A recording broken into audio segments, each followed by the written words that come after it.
السلام علیکم، بسم اللہ الرحمن الرحیم۔ حضرت عزیر علیہ السلام اور خدا کی قدرت کے کرشمے۔ بنی اسرائیل میں جب خدا کی نافرمانی میں حد سے زیادہ بڑھ گئے تو خدا نے ان پر ایک ظالم بادشاہ وقت نشر کو مسلط کر دیا، جس نے بنی اسرائیل کو قتل کیا، گرفتار کیا اور تباہ کیا، اور بیت المقدس کو برباد و ویران کر ڈالا۔ حضرت عزیر علیہ السلام ایک دن شہر میں تشریف لائے تو آپ نے شہر کی ویرانی و بربادی کو دیکھا۔ تمام شہر میں پھرے کسی شخص کو وہاں نہ پایا۔ شہر کی تمام عمارتوں کو منہدم دیکھا۔ یہ منظر دیکھ کر آپ نے بڑا تعجب فرمایا، اے اللہ، اس شہر کی موت کے بعد اسے پھر کیسے زندہ فرمائے گا؟ آپ ایک دراز گوشت پر سوار تھے اور آپ کے پاس ایک برتن کھجور اور ایک پیالہ انگور کے رس کا تھا۔ آپ نے اپنے دراز گوشت کو ایک درخت سے باندھا اور اس درخت کے نیچے آپ سو گئے۔ خدا نے اسی حالت میں آپ کی روح قبض کر لی اور گدھا بھی مر گیا۔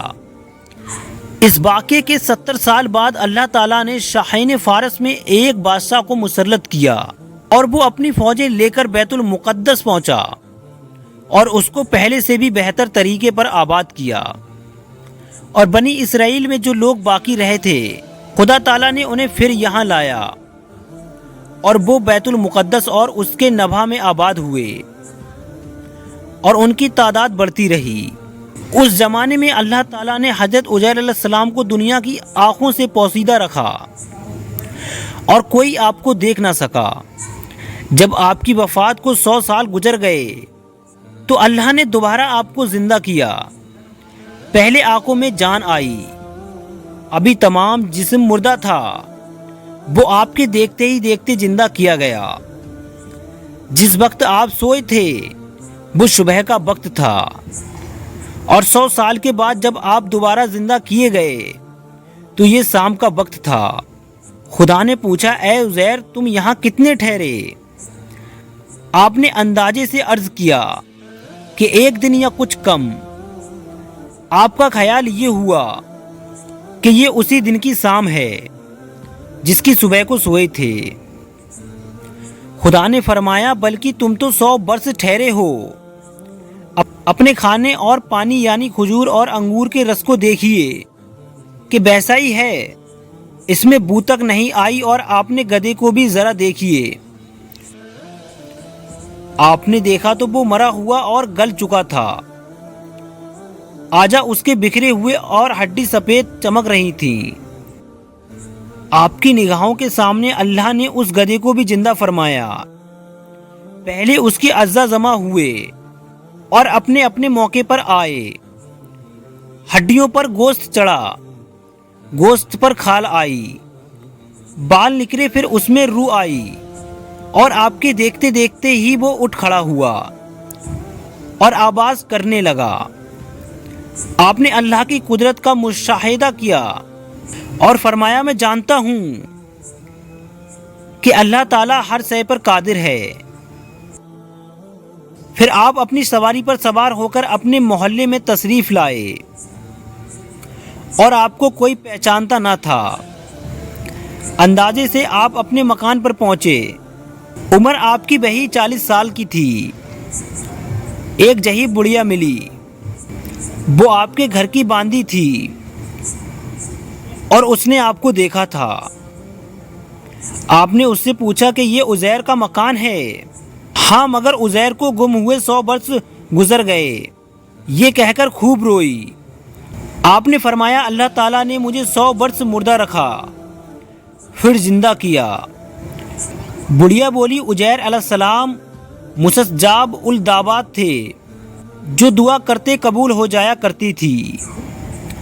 آپ اگر عزیر ہیں تو دعا کیجئے کہ میں بینا ہو جاؤں تاکہ میں اپنی آنکھوں سے آپ کو دیکھوں۔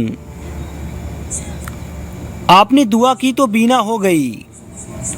پھر آپ نے اس کا ہاتھ پکڑ کر فرمایا، خدا کے حکم سے اٹھ۔ یہ فرماتے ہی اس کے مرے ہوئے پاؤں بھی درست ہو گئے۔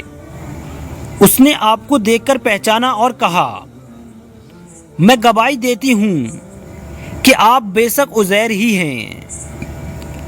پھر وہ آپ کو محلے میں لے گئی۔ وہاں ایک مجلس میں آپ کے فرزند تھے جن کی عمر 118 سال کی ہو چکی تھی، اور آپ کے پوتے بھی تھے جو بوڑھے ہو چکے تھے۔ بڑھیا نے مجلس میں پکارا، یہ حضرت عزیر تشریف لائے ہیں۔ اہل مجلس نے اس بات کو جھٹلایا۔ اس نے کہا، مجھے دیکھو، میں آپ کی دعا سے بالکل تندرست اور بینا ہو گئی ہوں۔ لوگ اٹھے اور آپ کے پاس آئے۔ آپ کے فرزند نے کہا، میرے والد صاحب کے سانوں کے درمیان سیاہ بالوں کا ایک حلال تھا۔ جسم مبارک کو کھول کر دیکھا تو وہ موجود تھا۔ قرآن کریم پارہ 3 رکوع 3 اور خزائن العرفان صفحہ 65۔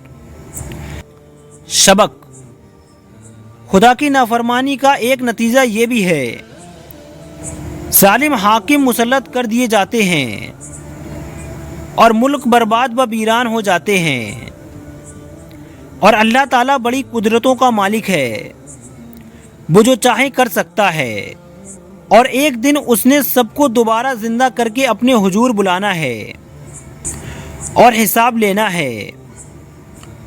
اور یہ بھی معلوم ہوا کہ نبی کا جسم موت بارد ہونے کے بعد بھی صحیح سالم رہتا ہے۔ ہاں، جو گدھے ہیں وہی مر کر مٹی میں مل جاتے اور مٹی ہو جاتے ہیں۔ میرے پیارے اسلامی بھائیوں، اگر آپ کو اس ویڈیو سے کچھ سیکھنے کو ملا ہو تو اس ویڈیو کو لائک کر چینل کو سبسکرائب ضرور کریں۔